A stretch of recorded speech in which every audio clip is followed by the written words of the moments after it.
You gotta pick a side. I don't even know if you love me anymore. Of course I love you. And kill these men who killed my family. C'est précisément à ce moment-là de la deuxième bande-annonce que j'ai su que je devais voir Killers of the Flower Moon. Et hello et bienvenue dans cette toute nouvelle vidéo où il sera question ni plus ni moins du dernier film de Martin Scorsese, à savoir Killers of the Flower Moon. Mais juste avant d'en parler, laissez-moi vous parler de mon rapport avec le cinéma de ce grand monsieur qu'est Martin Scorsese. Le premier Scorsese que j'ai pu voir n'est autre que Hugo Cabret. D'abord j'ai lu le livre offert par mon parrain, puis ensuite j'ai découvert ce long métrage qui encore aujourd'hui me fait rêver. Il a des lacunes d'écriture, mais reste tout de même très bon. Ensuite, j'ai pu découvrir Shutter Island, qui est probablement mon Scorsese préféré. Je me souviens, je l'avais acheté en DVD avec mon argent de poche à l'époque. Puis j'ai pu voir Silence, et je me souviens que c'était l'une de mes pires séances de cinéma ever, puisque j'avais la gastro, mais j'ai tenu les 3 heures. Je pense que ça veut dire que le film est bon. Puis il y a peu, je me suis fait Taxi Driver, Les Affranchis, et La Valse des Pantins.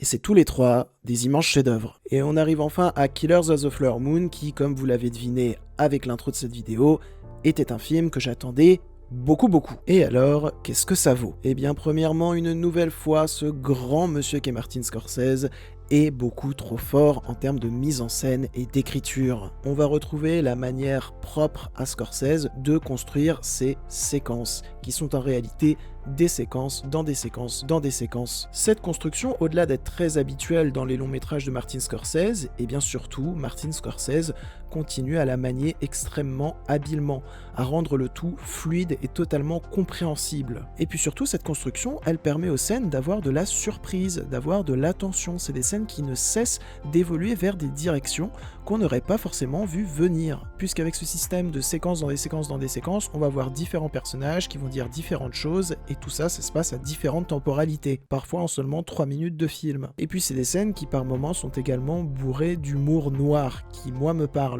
It's so simple, the front is the front, the back is the back. He has to make it look like he done himself. Cette scène, en termes d'écriture, est juste magique. En termes de mise en scène également, Martin Scorsese a conscience que son film a coûté plus de 200 millions de patates, et donc il ne lésigne pas sur les gigantesques plans larges qui sont à chaque fois sublimes en termes de composition. C'est des véritables envolées pour moi, ces plans larges. Ensuite, en termes d'écriture également, je trouve que Martin Scorsese arrive de manière très intelligente à réinventer en quelque sorte son cinéma. Avec le personnage d'Ernest, interprété par Leonardo DiCaprio, qui m'a pas mal rappelé dans le sens inverse le personnage de Henry dans Les Affranchis. Parce que là où le personnage de Henry dans Les Affranchis me paraît quand même plutôt intelligent, débrouillard, il arrive à bien s'immiscer dans ce monde de la pègre et à se sortir de certaines situations jusqu'à un moment donné, évidemment, et bien le personnage de Ernest dans Killers of the Flower Moon, j'ai pas d'autre mot pour le décrire à part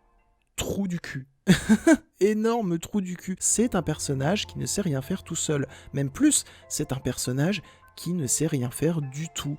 Il ne s'immisce pas bien dans le monde des malfrats, il foire tout ce qu'il fait, c'est un personnage profondément bête, ridicule, en témoignent de nombreux regards accusateurs de Robert De Niro sur Leonardo DiCaprio. Et alors, j'ai pas vu tous les films de Martin Scorsese, mais j'ai pas souvenir d'avoir suivi un personnage aussi stupide dans un autre film de Martin Scorsese. Ce qui amène encore une fois pas mal d'humour très bienvenu, mais également une performance de Leonardo DiCaprio absolument extraordinaire. J'aime beaucoup la façon dont, au fur et à mesure de l'avancée du récit, il se De Niroise. Mais il se De Niroise en mode parodie. On sent que Martin Scorsese a dirigé DiCaprio comme il dirigeait De Niro, mais en poussant les potards à fond la caisse pour montrer que ce personnage d'Ernest a beau vouloir devenir un génie comme l'est De Niro, comme l'est son oncle, eh bien il n'est que son ombre lamentable. Et j'ai envie de dire heureusement que ce personnage est montré comme lamentable et bête,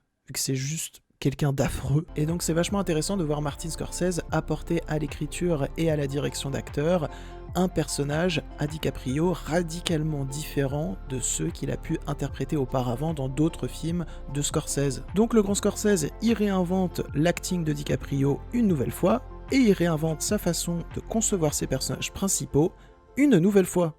C'est parfait, le schmilblick est bien réinventé et en plus de ça, il est très intéressant. Pour ce qui est du personnage interprété magnifiquement par Lily Gladstone, le personnage étant Millie, eh bien c'est probablement le personnage que j'ai préféré, c'est le personnage qui souffre le plus dans le long métrage, mais c'est également le personnage qui s'endure le plus et qui a parmi les plus belles lignes de dialogue et l'interprétation de Lily Gladstone, je reviens dessus, mais il faut absolument qu'elle chope un Oscar, c'est juste magique ce qu'elle nous a offert. Moi je suis encore traumatisé par la force de la scène finale entre DiCaprio et Gladstone. J'aimerais m'arrêter quelques instants sur la musique du long métrage qui a été composée par Robbie Robertson. Je n'avais encore jamais écouté de musique composée par ce compositeur, et quelle première! La musique est juste incroyable et elle a beaucoup de sens puisque quand tu regardes Killers of the Flower Moon, tu assistes malheureusement à un massacre d'un peuple. Un massacre d'un peuple qui a été insidieux et qui a duré trop longtemps. Et dans la musique, tu vas avoir ce sentiment que les secondes passent. Tu vas avoir des percussions qui vont reproduire le passage des secondes. Et pour moi, ça veut tout dire, ça veut te raconter la longueur de ce massacre. L'impression qu'il ne s'arrêterait jamais, qu'il durerait éternellement dans le temps. Et d'ailleurs, le caméo de la scène finale est juste sublime. Cette façon de rendre hommage à ce peuple qui a été malheureusement massacré est vraiment belle. Je trouve que c'est un très bel hommage. Et donc voilà, je n'ai pas encore dit, mais pour moi, Killers of the Flower Moon fait partie des chefs-d'œuvre de l'année. C'est une nouvelle fois un très bon film de Martin Scorsese qui sait parfaitement comment traiter son sujet, de manière en même temps tragique et en même temps respectueuse. C'est merveilleusement joué, c'est très très bien pensé au niveau de sa mise en scène et de son écriture.